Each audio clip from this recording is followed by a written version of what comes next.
August 1940, Regensburg, Germany. 24-year-old Oberleutnant Klaus Richter stood before the most beautiful machine he had ever seen. The morning sun caught the polished aluminum skin of the aircraft, throwing golden light across the tarmac. This was no ordinary fighter plane. This was the first production Messerschmitt B F-109F, fresh from the factory floors, still smelling of paint and oil and promise. But Klaus wasn't admiring someone else's work. He was looking at his own creation. For 18 months before the war, Klaus had been an engineer at Messerschmitt AG, top of his class at Technical University Munich in 1938. Thesis on optimizing wing structures for high-speed flight. The company hired him immediately. By early 1939, he was part of the team redesigning the 109 from the ground up. The wing you see here, with its elegant, rounded tips and higher aspect ratio, Klaus had calculated those dimensions. The integrated radiators buried deep inside the wing structure, he had helped solve the cooling flow problems. The asymmetric vertical stabilizer that would give the aircraft unprecedented directional authority, his mathematics were in those stress calculations. Then September 1939 arrived. Poland. War. And the Luftwaffe decided Klaus Richter was more valuable in a cockpit than at a drafting table. By spring 1940, he had completed flight training. A competent pilot. Not exceptional, but he understood the Bf-109F better than any man alive because he had helped birth it into existence. Now standing before this gleaming fighter with his flight gear in hand, Klaus reached into his jacket and pulled out a folded blueprint. Wing spar design, his handwriting in the margins, his signature at the bottom. This wasn't just an airplane, this was his child. And like all parents, he was about to discover that children don't always turn out the way you planned. Hauptmann Friedrich Bauer approached from across the tarmac, 32 years old, 12 kills painted on the nose of his Bf-109E, 2 bullet holes patched in his own fuselage, a veteran of the Battle of Britain, where German pilots learned that British fighters were tougher and more determined than anyone in Berlin wanted to admit. Bauer circled the new 09F, slowly running his hand along the smooth cowling, examining the redesigned tail and studying the wings with a critical eye. They tell me this is a miracle aircraft, Richter. Faster and better climb rate. More reliable. He paused at the wing root, looking at the space where the old E-Model 1 had mounted its cannons. But where are my weapons? Klaus had been dreading this question. Hauptmann, the new wing design integrates the cooling radiators directly into the structure. The radiators are wider, shallower, sitting deeper in the wing. We couldn't fit the underwing cannon mounts and maintain the radiator placement. So instead of 4 cannons, I get 2 machine guns and this single 20mm pop gun through the propeller hub. Bauer tapped the nose. Richter, yesterday I put 30 rounds into a Spitfire. 30. It flew back to England. Probably landed safely. Had tea with the ground crew and laughed about the German pilot who couldn't finish the job. The MGFF is a 20mm cannon, sir. And the MG-17 machine guns are rifle caliber, but they're accurate and reliable. The MGFF fires at 540 rounds per minute. Do you know what that means? Bauer's voice was rising now. It means I get maybe 18 seconds of fire time before I'm empty. 18 seconds, Richter. And if I don't kill with those 18 seconds, I'm flying a very fast, very maneuverable target with no way to fight back. Klaus had no answer, because everything Bauer said was true. The engineering team at Messerschmitt had made a choice: speed and reliability over firepower. The new wing was a masterpiece of aerodynamic efficiency, but efficiency came at a cost. Bauer softened slightly. I know you didn't make this decision alone, Richter, but you need to understand something. Engineering excellence doesn't mean anything if it gets your friends killed. Then he walked away, leaving Klaus alone with his beautiful, deadly, inadequate creation. 3 hours later, Klaus strapped into the cockpit for his first flight in the 109F. The ground crew chief gave him the thumbs up. Klaus primed the fuel system and gauged the starter. The Daimler-Benz DB601N engine coughed once, twice, then roared to life with a sound that made his chest vibrate. And immediately he felt the difference. The automatic propeller pitch system adjusted itself without his input. No manual RPM control to manage. The constant speed propeller selected optimal settings based on throttle position and airspeed. It was like having an invisible co-pilot handling the power management. Klaus taxied to the runway, completed his checks, and pushed the throttle forward. The 109F leaped into the sky. At 2,000 feet, he leveled off and looked at his instruments. Oil temperature perfect. The automated oil cooler shutters had opened exactly the right amount, maintaining 85 degrees Celsius without him touching a control. Coolant temperature, also perfect. The radiator flaps were adjusting automatically, keeping the engine at optimal operating temperature. He pushed the stick forward, diving to build speed. The airspeed indicator climbed. 300 kilometers per hour, 350, 400. The controls remained crisp and responsive. No flutter, no buffeting. He pulled back, climbing steeply. The 109F clawed skyward like it was running from gravity itself. 5,000 feet, 10,000, 15,000. The climb rate was extraordinary, better than anything he'd flown before. At 15,000 feet, he leveled off and pushed the throttle to maximum. The 109F accelerated like it had been waiting for permission. The redesigned nose cut through the air with minimal resistance. The rounded wingtips reduced drag. Every line of this aircraft had been optimized for speed. The airspeed indicator touched 620 kilometers per hour, 385 miles per hour, faster than any production 109E, faster than any Spitfire Mark II currently flying. Klaus felt something close to joy. The engineering worked. Everything they had calculated, tested, refined over 2 years was proving itself in the air. Then came the weapons test. He lined up on the practice target, a rectangle of canvas stretched between poles on the range below. Activated the gun sight, pulled the trigger. The 2 machine guns rattled. The 20-millimeter cannon thumped slowly. Shells and bullets reached toward the target. Klaus held the trigger down. 2 seconds. 4 seconds. 6 seconds. He released, checked his ammunition counter. 60 rounds of 20-millimeter expended. Maybe 200 machine gun rounds. He'd hit the target, shredded parts of it. But that rate of fire, Bauer was right. 18 seconds and the cannon would be empty. The machine guns might last 30 seconds if he was careful. He'd created a Ferrari with a BB gun. When Klaus landed, he found a visitor waiting beside his aircraft. A Hauptmann like Bauer, but younger. 28 years old. Blonde hair, confident stance. The Knight's Cross already hanging at his throat. Adolf Galland. Even in late 1940, before he became famous, Galland had a reputation. 17 kills, aggressive tactics, brilliant situational awareness, and a temper when it came to aircraft performance. Richter, you helped design this, yes. Galland didn't wait for an answer. Then explain to me what idiot decided we need less firepower in 1940 than we had in 1939. Hauptmann, the wing structure required compromises. We couldn't fit the cannon mounts and achieve the performance improvements. I don't care about your performance improvements. Galland was pacing now, gesturing at the 109F.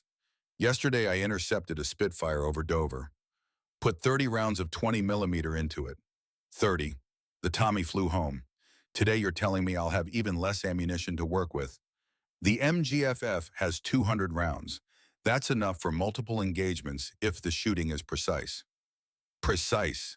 Galland stopped pacing and stared at Klaus. You know what's precise for cannons? You know what kills Spitfire's overwhelming firepower. You know what this aircraft needs, a 30-millimeter cannon in the nose and 2 20-millimeter cannons in the wings. The wings can't support that weight and maintain structural integrity at high G loads. Then redesign the wings. That would take 18 months, maybe 2 years. Galland's expression shifted from anger to something colder. Then I suppose German pilots will spend the next 2 years dying because engineers cared more about speed than survival. He walked away without another word. Klaus stood there in his flight suit, feeling the weight of those words. He wanted to argue that the engineering was sound, that the choices were necessary, that perfection required compromise. But Galland had just identified the fundamental problem with the 109F. It was perfect for the war the engineers imagined, a war of speed and precision, individual dogfights at medium altitude, clean shots on isolated targets. But the real war, the one Galland and Bauer were fighting every day over England, that war was messy, chaotic, multiple enemies, fleeting opportunities. And in that war, overwhelming firepower often mattered more than elegant engineering. What Klaus didn't know, what nobody knew in August 1940, was that Gallon had already filed an official complaint about the 109F's armament. The Luftwaffe High Command had rejected it. Production would continue as planned.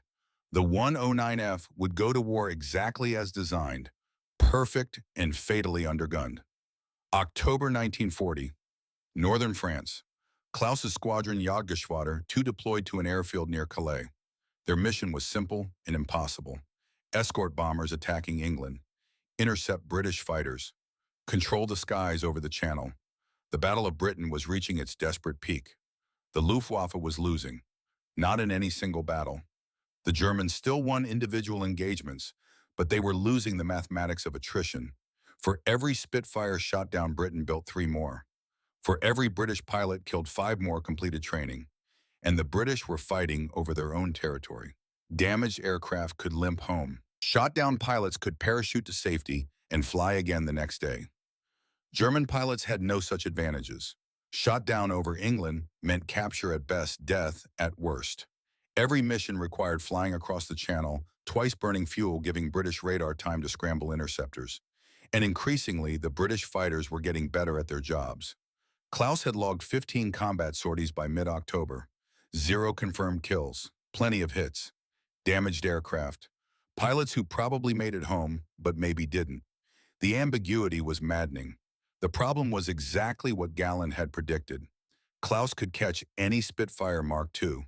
The 109F was faster in level flight. It climbed better. It had superior energy retention and dives. But when Klaus pulled the trigger and landed hits, even good hits, the Spitfires absorbed the damage and kept flying. British engineering had prioritized toughness, redundant systems, self-sealing fuel tanks, armor behind the pilot. A Spitfire could take 50 hits in the fuselage and still make it home. Meanwhile, German engineering had prioritized speed and precision, which meant German pilots needed to be more accurate with less ammunition. October 12th brought a new pilot to the squadron. Oberleutnant Siegfried Schnell, 24 years old. 9 kills, 8 of them Spitfires, all scored with the supposedly inadequate armament of the 109EP. Schnell examined Klaus's 109F with professional interest. He ran his hand along the wing, studied the nose cannon, checked the ammunition capacity. 200 rounds of 20 millimeter, that's enough. His voice was calm, matter of fact. Hauptmann Bauer says it isn't enough. Hauptmann Gallon filed a formal complaint. Bauer and Galland are excellent pilots, but they're shooting like bomber pilots. High volume of fire, spray and pray. Schnell pulled out a notebook, sketched a quick diagram of a Spitfire. The British built tough aircraft. You can hit 150 times in the fuselage and it'll fly home. But hit it 3 times here, here or here. He pointed to the engine, the cockpit, the wing root. Engine, pilot, wing spar. Those are the kill shots. 120 millimeter shell in the Merlin engine. The Spitfire is dead. 2 shells in the wing root, structural failure. 1 through the cockpit. He didn't finish the sentence. So the 109F doesn't need more firepower. It needs more precise firepower. Exactly, you've got 200 rounds. That's enough for 2 perfect kills if you don't waste shells on non-critical damage. Schnell closed his notebook. The problem isn't the aircraft, Richter. The problem is that most pilots haven't adjusted their tactics to match the ammunition supply. Klaus wanted to believe him. The engineer in him appreciated the logic. Precision over volume, quality over quantity. But could it work in actual combat against experienced British pilots? He was about to find out. December 15th, 1940. 11:30 a.m. mission briefing. Escort, 18 Heinkel. He won 11 bombers attacking Portsmouth naval facilities. Expected opposition, Spitfires and Hurricanes from RAF Fighter Command. Weather clear skies, light winds, perfect conditions for a dogfight. Klaus strapped into his 109F at 11:15. Engine start at 11:20, takeoff at 11:25. The bomber formation was already airborne, circling lazily at 10,000 feet, waiting for their fighter escort. The 12 109Fs of Klaus's Gruppe formed up around the bombers. Bauer led. Klaus flew as number 3 in the formation. Schnell was number 7. They crossed the French coast at 11:35. The English Channel spread below them gray and cold and unforgiving. Klaus checked his fuel, checked his ammunition one more time. 200 rounds of 20 millimeter, 400 rounds of machine gun ammunition, 18 seconds of cannon fire if he held the trigger down continuously. Don't waste it. At 11:47, 20 miles from the English coast, the radio crackled with Bauer's urgent voice. Achtung! Spitfires high, 4 o'clock. 12 plus contacts. Klaus looked right and up. There, silhouetted against high clouds, a formation of Spitfire Mark IIs, maybe 15 aircraft. They had altitude advantage. They were already diving to intercept. The British had the high ground. But Klaus had the 109F. He pushed the throttle forward. The DB6-01N engine responded instantly. The automatic propeller system selected maximum RPM without him touching anything. The 109F surged upward.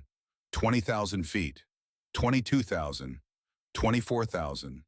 The Spitfires were at 25,000 feet diving now, building speed for their attack run on the bombers. But Klaus was climbing faster than they were diving. The 109F's superior power-to-weight ratio and optimized wing design gave him a climb rate the Spitfire couldn't match. At 24,500 feet, Klaus leveled off, rolled inverted, pulled through into a diving attack.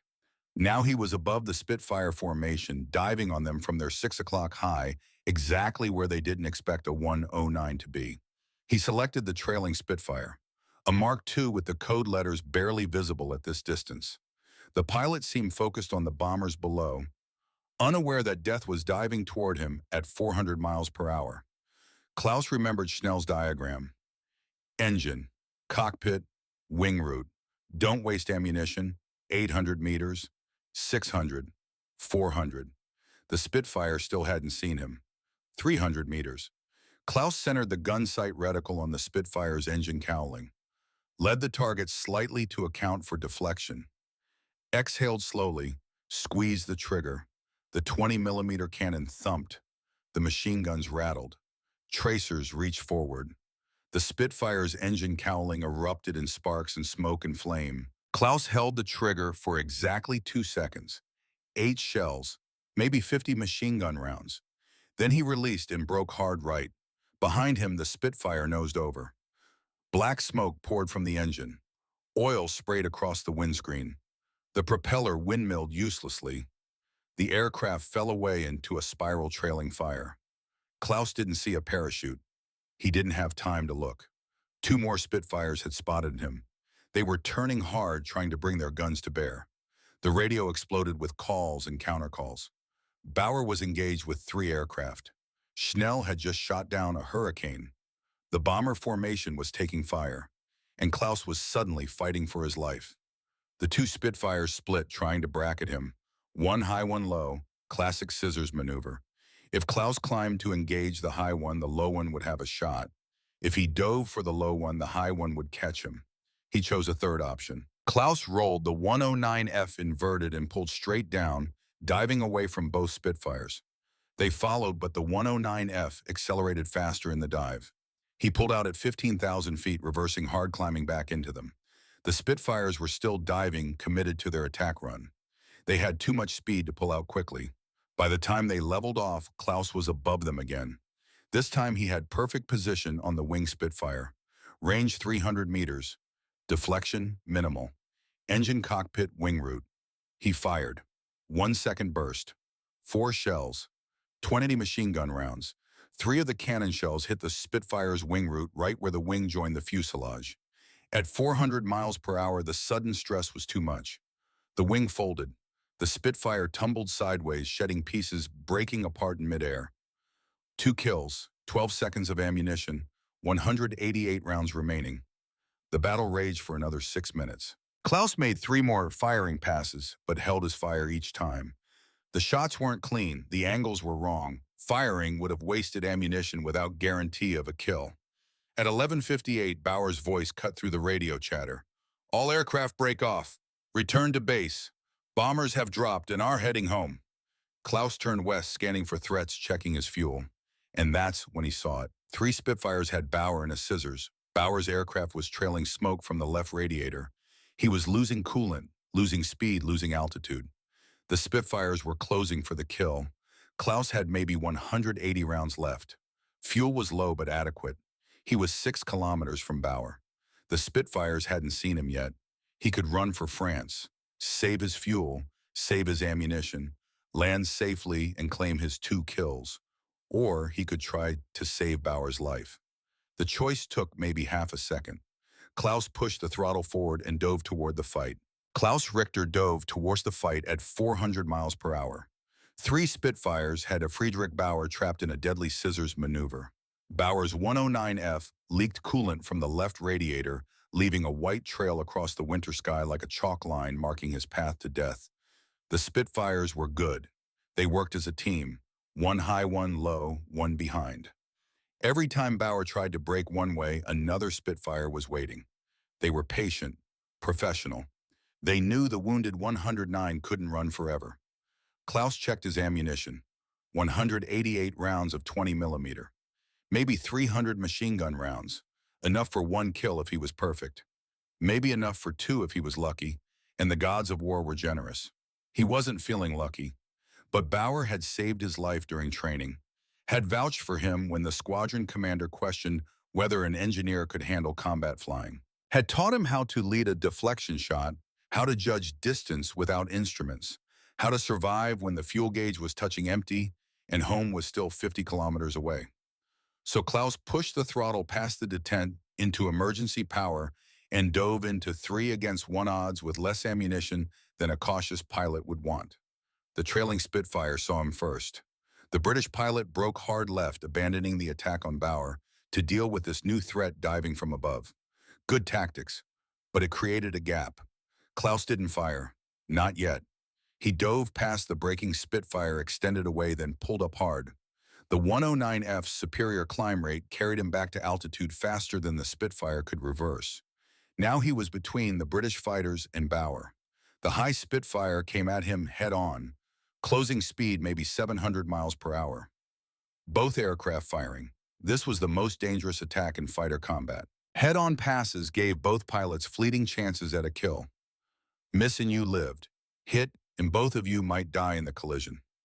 Klaus steadied the 109F, centered the gun sight. The Spitfire grew larger. He could see the pilot now. Young face, maybe 20 years old. Probably seeing Klaus just as clearly. 500 meters. 400. 300. Klaus fired a 1-second burst. 4 shells, 20 machine gun rounds. The Spitfire fired back. 8 machine guns and 4 20-millimeter cannons erupting in a storm of lead and high explosive. Something punched through Klaus's left wing.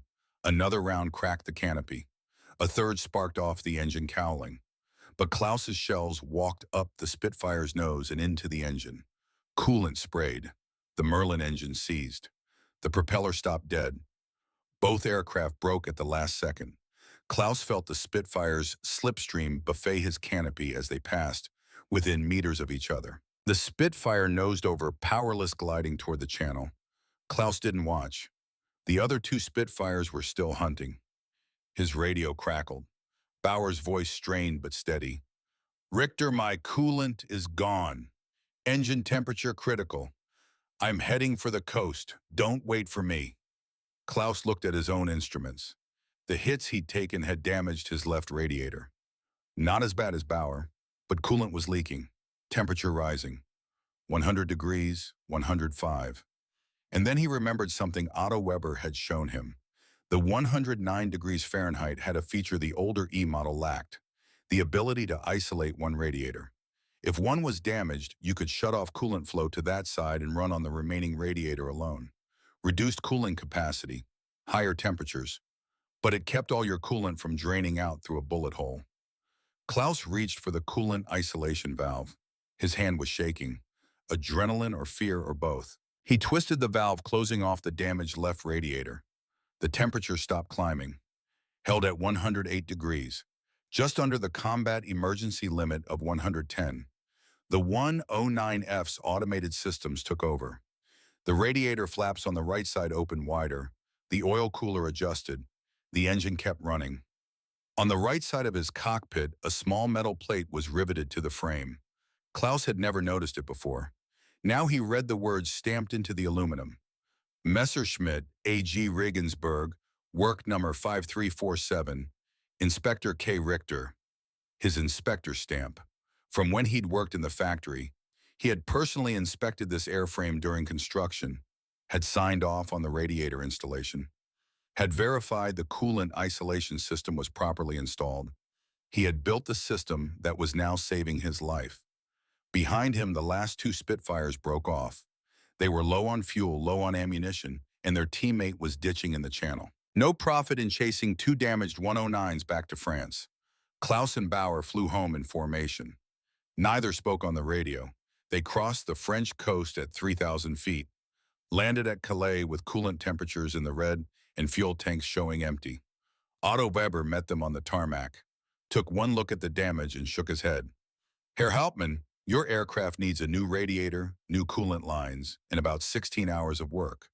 Herr Oberleutnant, yours needs patches and fresh coolant. You'll both be flying again tomorrow. Then Otto walked around to look at Klaus's wing, found the bullet hole, traced the damage path with his finger. 10 centimeters to the right, and this would have hit your fuel tank.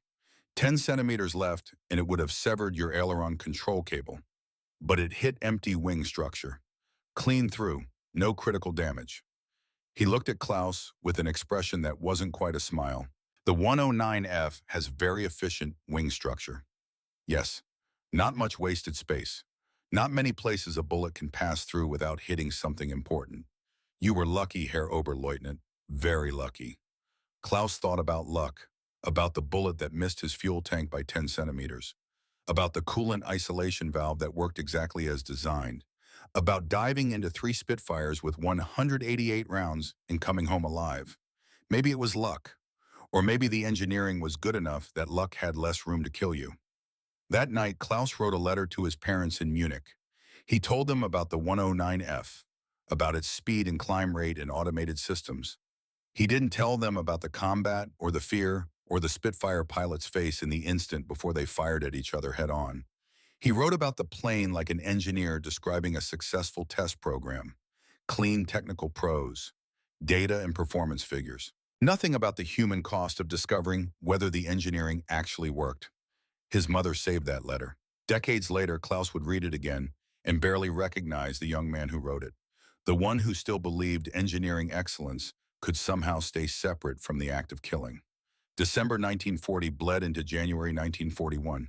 Klaus flew 20 more sorties, shot down 2 more Spitfires in a hurricane, watched 3 squadron mates die. Learned that Gallon had been right about one thing. When you only had 18 seconds of ammunition, you couldn't afford mistakes. But Schnell had also been right. If you made those 18 seconds count, if every shell went exactly where you aimed it, the 109F's firepower was enough. Barely, but enough. Then in late January, orders came down. The squadron was rotating back to Germany. Rumors swirled about a massive operation in the east. Nobody said the word Russia, but everyone knew. Klaus landed at Regensburg on January 28, 1941. The same airfield where he'd first seen the 109F 6 months earlier, but now the facility had expanded. 3 new production hangars, assembly lines running 3 shifts, and rows of new aircraft waiting for delivery. These weren't 109F-1s anymore. These were F-2s and F-4s, improved models, better engines, and on the F-4, a new cannon. Klaus walked the line examining the changes. The F-4 still had the same beautiful wing, the same streamlined nose, the same automated systems. But the nose cannon was different, larger, heavier, an MG 1.5-120mm, not the old MGFF. Otto Weber appeared beside him, wiping grease from his hands. The new cannon fires 700 rounds per minute. That's almost 200 rounds faster than the MGFF. Same 200-round ammunition capacity, but now you get maybe 17 seconds of fire instead of 18. That's not an improvement, Otto. No, but the shells are better, higher muzzle velocity, more reliable, and they're finally issuing the mine shells. Minengeschoss rounds with thin walls and more explosive than standard high-explosive shells. One good hit can take a wing off. Klaus examined the cannon installation. The engineering was elegant. Messerschmitt had managed to fit a larger, more powerful weapon into the same space without significantly increasing weight. When do we get them? Your Grupa gets F-4s next month, in time for whatever the High Command is planning in the East. Otto's voice dropped, which between you and me sounds like the kind of plan that gets a lot of people killed very quickly. Operation Barbarossa launched on June 22, 1941. 3 million German soldiers, 3,000 tanks, 2,000 aircraft, the largest invasion in human history crashing into the Soviet Union along a front stretching from the Baltic to the Black Sea. Klaus's Gruppe deployed to Poland on June 18th. They received their new 109F-4s on June 20th. By the time the invasion started, Klaus had exactly 4 hours flying time in the new variant. But the 109F-4 felt like coming home. Same handling, same automated systems, same beautiful wings, just a better cannon and slightly more power from the upgraded B601N engine. The first combat mission launched at dawn on June 22nd. Target Soviet airfields near the border. Expected opposition minimal. Intelligence said Soviet aircraft would be caught on the ground. Easy targets, quick victories. Intelligence was half right. The Soviet aircraft were caught on the ground, hundreds of them. Fighters and bombers lined up in neat rows like targets at a shooting range. The Luftwaffe destroyed over 1,200 Soviet aircraft on the first day. Most never left the ground. But the ones that did get airborne, they fought with a fury Klaus had never seen over England or France. His first engagement was with an I-16 fighter. Stubby little aircraft, fixed landing gear, looked like something from 1935. The Soviet pilot flew it like he had nothing to lose. The I-16 came straight at Klaus head-on. No fancy tactics, no attempt to gain position. Just pure aggression. Firing everything, committed to the collision if necessary. Klaus broke first. Used the 109 fizz speed to extend away, climb reverse. The I-16 couldn't follow. It was slower, couldn't climb as fast, couldn't match the German fighter's energy retention. Klaus came around behind, lined up the shot, fired a 2-second burst from the new MG-151. The mine shells lived up to their reputation. 3 hits. The I-16's wooden fuselage disintegrated, pieces flew off. The entire tail section separated from the aircraft. The pilot didn't even try to bail out. Maybe couldn't, maybe didn't want to. Klaus felt sick. Over England, the enemy had been professional, skilled. They fought hard, but they fought smart. They knew when to break off, when to run, when to live to fight another day. This Soviet pilot had flown straight at death without hesitation. By the end of that first day, Klaus had shot down 7 Soviet aircraft, I-16S mostly. 1 MiG-3, 1 obsolete I-153 biplane that had no business being in the same sky as a 109F. 7 kills in 1 day. More than he'd scored in 6 months over England. But he took no pride in it. These weren't victories, they were executions. Soviet pilots flying inferior aircraft with minimal training, throwing themselves at the German fighters in hopeless attacks. That night, the pilots gathered in the makeshift mess. Everyone was talking, laughing, comparing scores like it was a sporting event. Schnell had 8 kills, Bauer had 6. The squadron total was over 60 aircraft destroyed. Someone mentioned Werner Mulders. The famous ace had scored multiple kills that day, pushing his total over 100. First pilot in history to achieve that mark. Klaus sat quietly in the corner drinking weak coffee, thinking about the I-16 pilot who'd flown straight at him without flinching. Bauer noticed, sat down beside him. You're thinking about them. The Soviet pilots. Don't. They'd kill you just as quickly if positions were reversed. This is war, Richter, not an engineering symposium. I know what it is, I just thought it would feel different. More like England, where both sides had a chance. Bauer was quiet for a moment. Then he said something Klaus would remember for the rest of his life. The 109F is the best fighter plane over Russia right now, maybe the best fighter plane in the world. But Richter, that's only true because the Soviets don't have anything better. When they do, when they build fighters that match ours and train pilots who know how to use them, this won't be easy anymore. Enjoy the advantage while it lasts, because it won't last forever. July turned to August, August to September. Klaus flew mission after mission into Russia. The kills mounted, 20, 30, 40. He stopped feeling sick about it, stopped thinking about the enemy pilots as individuals. They became targets, problems to solve, angles and deflections and trigger pulls. The engineer in him appreciated the 109F more with every mission. The aircraft never let him down. The automated systems worked flawlessly even in the brutal heat of summer and the autumn rains. The new MG-151 cannon was devastatingly effective. The mine shells could take down a Soviet bomber with a single good burst. But the war was grinding forward into the vastness of Russia. The initial victories gave way to harder fighting. Soviet pilots were learning, getting better. The easy kills disappeared, and rumors reached the squadron. Britain was producing a new Spitfire, the Mark V, with a more powerful engine and better performance than anything the RAF had fielded before. Klaus received word in late August. His old squadron in France had encountered the first Spitfire Mark Vs. The reports were concerning. The new Spitfire was faster than the Mark II, climbed better, and at low altitude it could match the 109F in almost every category. The window was closing. The 18 months when the 109F was clearly superior to everything the Allies could put in the air. That period was ending. But Klaus was about to meet a pilot who would show him that even with that window closing, the 109F in the right hands could still be the deadliest fighter in the sky. August 1941. A dusty airfield in Ukraine.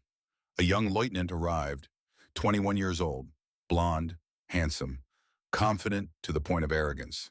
He flew an F-4 with a custom-painted yellow nose and personal markings on the fuselage. Hans-Joachim Marseille. Klaus had heard the name.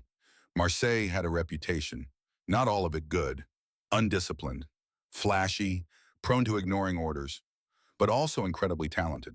A natural pilot with reflexes and situational awareness that seemed almost supernatural.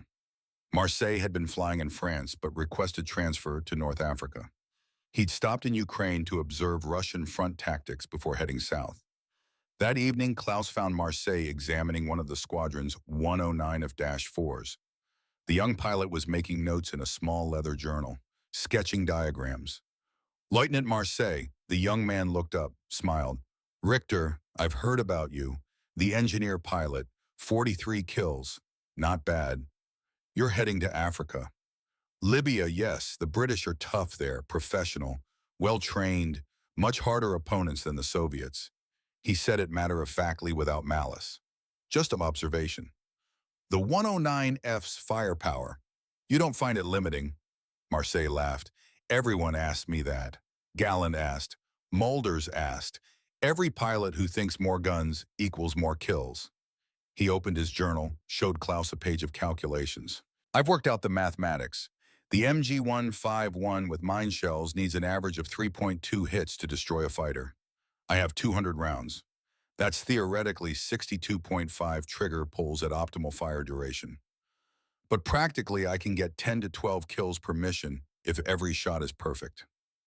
Every shot won't be perfect. Then I'll make them close enough. Marseille's confidence wasn't bragging. It was just certainty. The 109F forces precision. That's good. It makes you better. Most pilots waste ammunition because they have it to waste. I don't have that luxury, so I don't waste anything. The next day, Marseille gave a demonstration flight, 6 practice runs against a towed banner target. Each run he fired 1 burst, never more than 2 seconds, never less than 1. 6 runs, 6 hits, 12 seconds total ammunition expenditure, 48 rounds fired, 41 hit the target. Klaus watched in silence. This wasn't just skill. This was something approaching art. Marseille didn't aim at where the target was. He aimed at where it would be. His deflection shooting was so instinctive, it looked effortless. After landing, Marseille found Klaus again. You helped design the 109F, yes, parts of it. Then you should know, this is the best fighter aircraft I've ever flown, not because it has the most guns or the highest speed or the tightest turn radius, but because everything works together. The handling, the systems, the balance. It's honest. It tells you exactly what it can do and what it can't. There are no surprises, no hidden vices, just pure performance. He looked at the 109F with something like affection. When I'm flying this aircraft, I don't think about the machine. I just think about the target. The 109F becomes an extension of my will. That's perfection, Richter. Not specifications, not numbers. Just the feeling that you and the aircraft are the same thing. Marseille left for North Africa the next morning. Klaus would never see him again in person, but he'd hear the stories. In North Africa, Marseille would become a legend. On September 1st, 1942, he would shoot down 17 Allied aircraft in a single day, 17, using the same firepower limited 109F that Galland had called inadequate. But that was still a year away, and Klaus had his own battles to fight. Winter came to Russia like a hammer. November 1941 brought temperatures that dropped to 30 degrees below 0 Celsius, 40 below in the worst stretches. Cold that turned engine oil to sludge and made metal brittle and sucked the life from batteries in minutes. Klaus Richter stood on the flight line at dawn watching Otto Weber and his mechanics perform miracles just to get engines started. They'd been at it since 3 in the morning, heating the DB601 engines with portable stoves, warming the oil until it flowed again, covering the aircraft with tarps to preserve every degree of heat. The 109F wasn't designed for this. No aircraft was designed for this, but the German invasion had stalled outside Moscow and Leningrad. Winter positions, defensive operations, and the Luftwaffe was expected to keep flying regardless of what the thermometer said. Otto approached his breath, forming clouds in the frozen air. 6 aircraft ready, Herr Hauptmann. Klaus had been promoted to squadron commander after Bauer rotated home with frostbite and exhaustion. The other 6 need more time. Engine bearings are seizing in this cold. We're doing what we can. How long have you been out here, Otto? Since midnight. The mechanic's face was gray with fatigue. We'll get them flying. But Richter, this cold is killing these engines. Every start in this temperature takes hours off their service life. The automated systems are freezing. The coolant is barely circulating, even with the thermostats wide open. This is beyond what Messerschmitt designed for. Klaus knew. He'd helped write the original specifications. Operating temperature range, -20 to +50 Celsius. They were operating 20 degrees below the design minimum. But orders were orders. Soviet IL-2 Sturmovix were attacking German positions. Ground forces needed air cover. The 109Fs would fly. The mission launched at 8 a.m., 6 aircraft. Klaus led. The cold made everything harder. Controls stiff, engines rough, visibility limited by ice forming on the canopy. They found the Sturmovix at 9,000 feet. Heavily armored attack aircraft, flying low, hitting German infantry positions with cannons and rockets. Devastating ground attack platforms. Nearly impossible to shoot down from behind because of their thick armor plating. Klaus had learned this the hard way. The 109F's MG-151 cannon couldn't penetrate the IL-2's rear armor. Not reliably, you had to hit the weak points. Engine, cockpit, wing roots, exactly the same kill zones as on British fighters. But the IL-2 presented a smaller target because most of its fuselage was protected. He positioned above and ahead of the Soviet formation. Dove selected the lead Sturmovik, came at it from the front quarter where the armor was thinner, fired a 3-second burst. Mine shells walked across the engine cowling. Smoke poured out. The IL-2 nosed over and hit the frozen ground in a black explosion. Behind Klaus, his wingman engaged another Sturmovik, but 4 Yak-1 fighters were climbing from below. Soviet escorts, better trained than the pilots from June. More experienced, more dangerous. The Yak split his formation. Klaus found himself alone. 2 Yaks on his tail. They were slower than the 109F, but more maneuverable at low altitude. And Klaus was already down to 8,000 feet with frozen ground rushing up below. He pushed the throttle forward. The 109F accelerated. The Yaks fell behind. But now Klaus was in a stern chase heading east, away from German lines, deeper into Soviet territory, and his fuel was already at half tanks. He pulled up, climbed, used the 109F's superior climb rate to gain altitude, 15,000 feet, 18,000. The Yaks followed but couldn't match the climb performance. Klaus reversed at 20,000 feet and dove back through them. 1 Yak tried to turn with him. Mistake. The 109F's energy retention was better. Klaus came around on the Yak-6, fired a 2-second burst. Hits on the wing root. The Yak snapped into a spin and didn't recover. But the second Yak pilot was good. He'd used Klaus's dive to gain separation at altitude. Now they were even. Altitude equal. Energy state equal. A fair fight. Klaus respected to see that. This Soviet pilot knew what he was doing. This wouldn't be easy. They circled each other, testing, probing, neither pilot willing to commit to an attack that might leave him vulnerable. The dance of experienced fighters, both looking for the small mistake that would mean death for the other. Then Klaus's engine temperature gauge caught his eye. 115 degrees, 25 degrees over the combat limit. The automated cooling system had frozen partially open.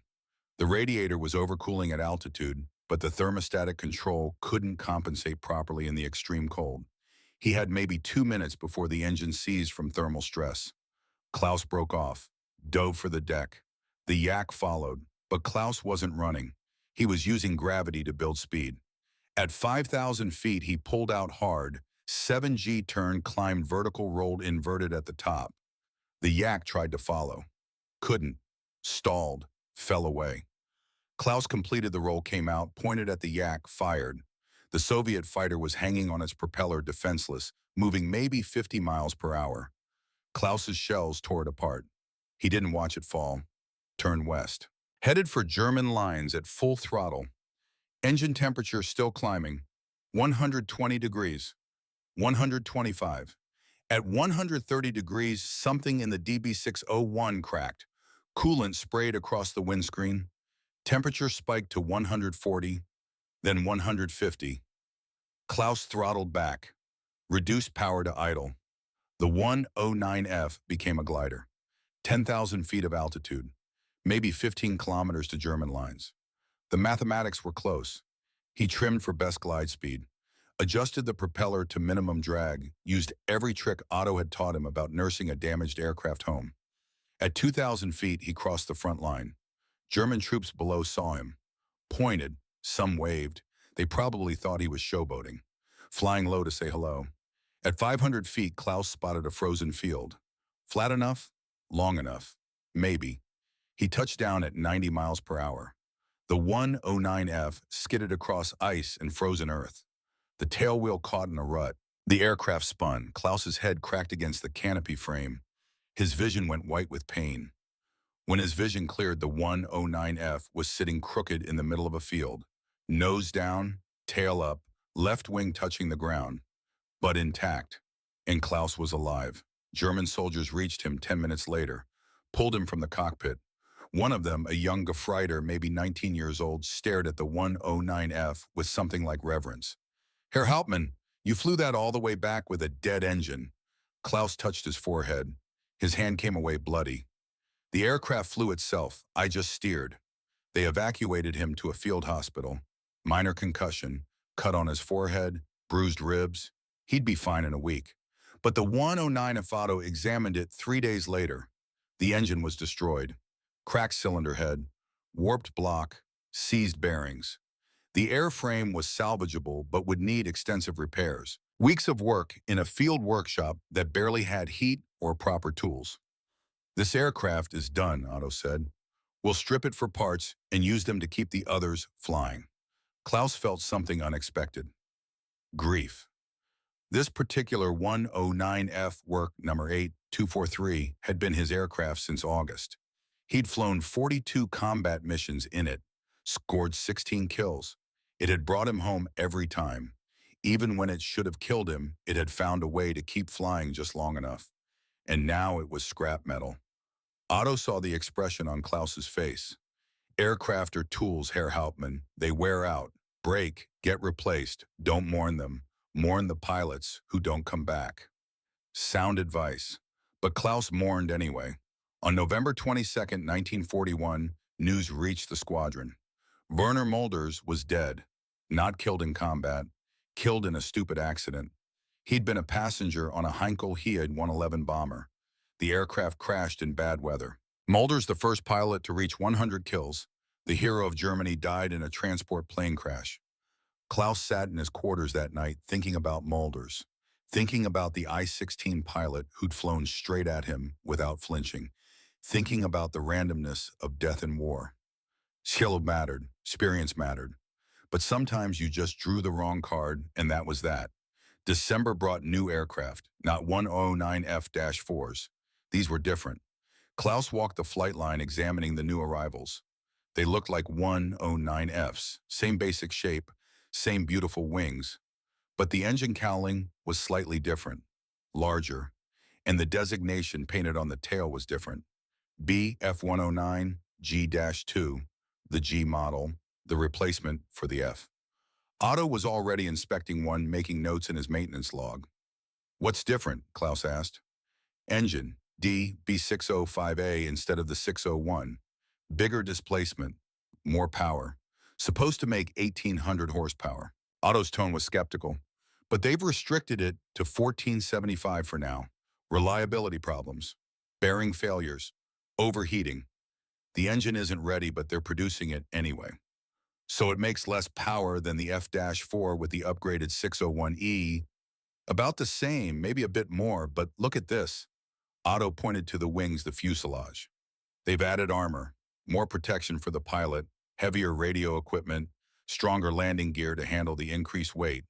All necessary improvements. But all that extra weight means the G model is 200 kilograms heavier than the F. Klaus did the mathematics in his head. Same power, 200 more kilograms. That meant worse climb rate, worse acceleration, worse maneuverability. It's slower than the F. Not slower, but not faster either. And it handles like it's carrying sandbags compared to the F. Otto closed his maintenance log. The F was perfect, Herr Hauptmann, light, fast, balanced. The G is what happens when you try to improve perfection and just make it heavier. Klaus climbed into the cockpit of a 109G. The automated systems were the same. The controls felt familiar. But Otto was right. The aircraft felt heavier, sluggish. The lightness and precision that made the F so perfect were diminished. He flew the G model twice in late December. Both times came back wishing for his old F-4. The G wasn't bad. It was still better than most fighters in the sky. But it wasn't the 109F. January 1942 brought orders. Klaus's Gruppe was rotating to France. The fighting in Russia had bogged down in winter stalemate. The Luftwaffe needed experienced units in the West. British and American air activity was increasing. The new threat required the best pilots. Klaus landed at an airfield near Calais on January 15, 1942. Exactly where he'd been in late 1940. Same channel, same enemy. But everything else had changed. The British were flying Spitfire Mark V's now. Klaus encountered them for the first time on January 22nd. A sweep over the channel, 8 109Fs against 12 Spitfires. The Spitfire Mark V was everything the intelligence reports had warned about. Faster than the Mark II, better climb rate, more powerful engine. At altitudes below 20,000 feet, it could match the 109F in almost every category. Klaus shot down one Spitfire that day, but it took him 4 minutes of hard maneuvering to get the kill. 4 minutes of turning and climbing and diving and burning fuel and ammunition. In 1940, he could have made the same kill in 90 seconds. The advantage was slipping away.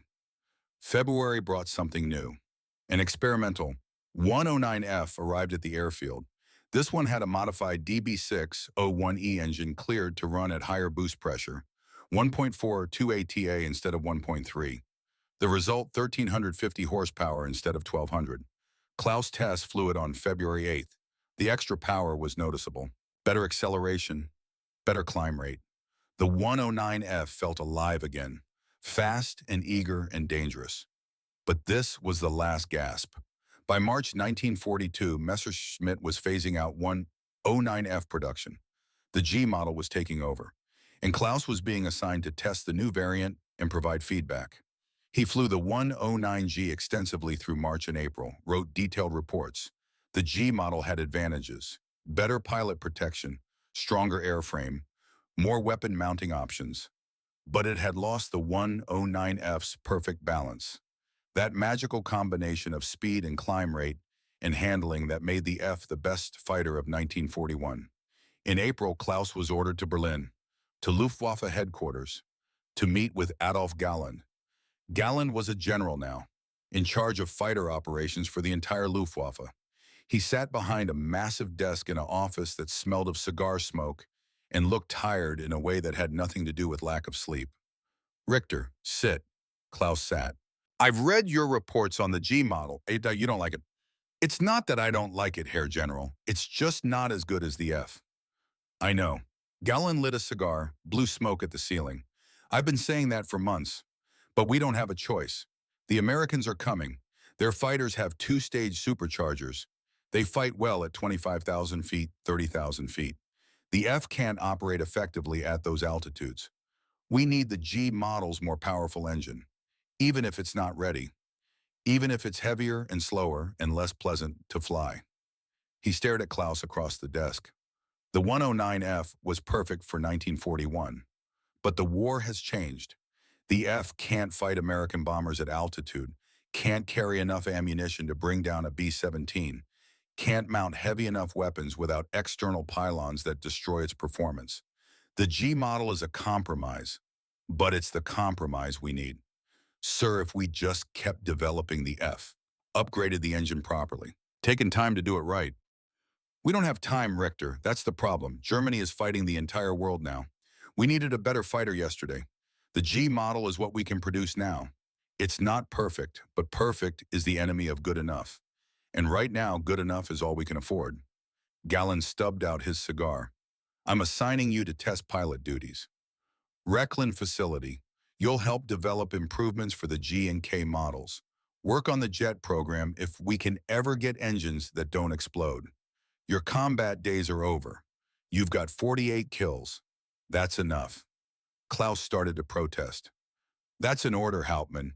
You're more valuable to us as an engineer than as a pilot. You helped design the 109F. Now help us fix the 109G. Klaus left Berlin that afternoon, flew to Rechlin the next morning, started his new assignment on April 15, 1942. The last 109F rolled off the production line in May 1942. Klaus wasn't there to see it, but he heard about it.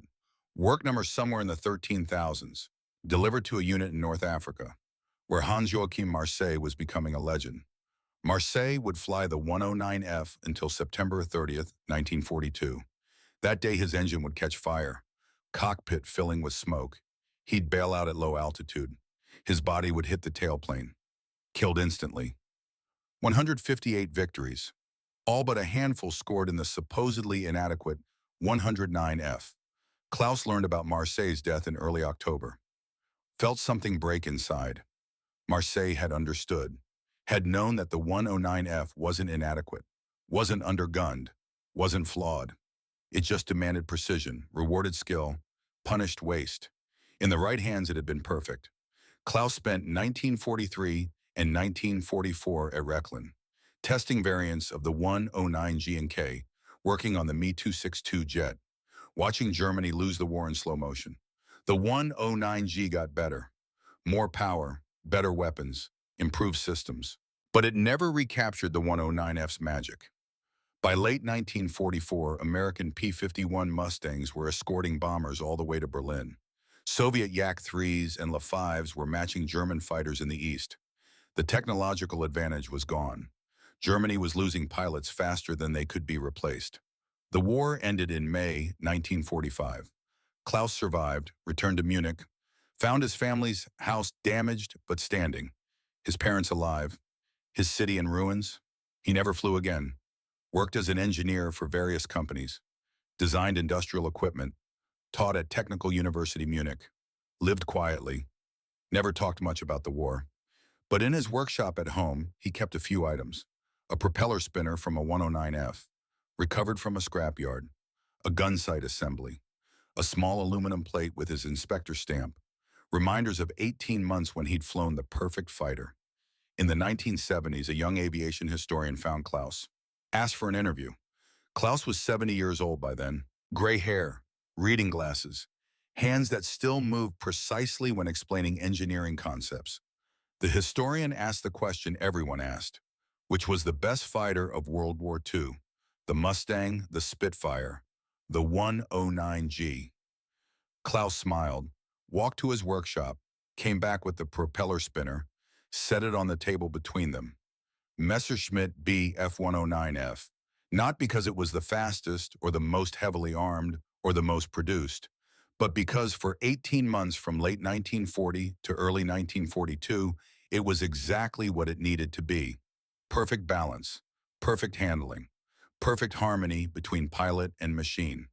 He ran his fingers over the spinner's smooth surface. People think perfection means having everything. Maximum speed, maximum firepower, maximum armor. But real perfection is having exactly what you need and nothing more. The 109F was light enough to climb like a rocket, fast enough to catch anything, automated enough that pilots could focus on fighting instead of managing systems, and armed just heavily enough that skilled pilots could kill with precision. But it was undergunned. Gallon said so. Lots of pilots said so. Gallon wanted overwhelming firepower because he fought bomber formations. He needed it, but for fighter versus fighter combat. The 109F's armament forced precision, made pilots better. Marseille proved that. 158 kills with a supposedly inadequate gun. Klaus set down the spinner. After the F, we tried to improve it, made it heavier, more powerful, more versatile, and we lost the perfection. The G model was good, the K model was better, but neither was perfect, because we'd forgotten the lesson. Perfection isn't about having everything, it's about perfect balance. And once you have that balance, improving one thing means breaking something else. The historian's tape recorder kept running. The 109F existed in a moment, a window in history when it was exactly right for the war being fought. Then the war changed. Bombers flew higher, fighters got faster, and the perfect fighter became merely good. But for those 18 months when I was 23 and 24 and 25 years old, I flew perfection. I helped create it, and I watched it fade as the world moved on. Do you miss it? Klaus was quiet for a long moment. Every day, not the killing, not the war, but the feeling of strapping into that cockpit and knowing the machine would do exactly what I asked. No surprises, no compromises, just pure response. That's what engineers dream of creating, something so well balanced that it disappears and becomes an extension of human will. He picked up the spinner one more time. They ask me about the war, and I tell them about the 109F, because that's the only part worth remembering, not the victories or the defeats, but the brief moment when human engineering achieved something close to perfect. And I was there. I helped build it. I flew it. I survived to remember it. And that's enough. That's everything.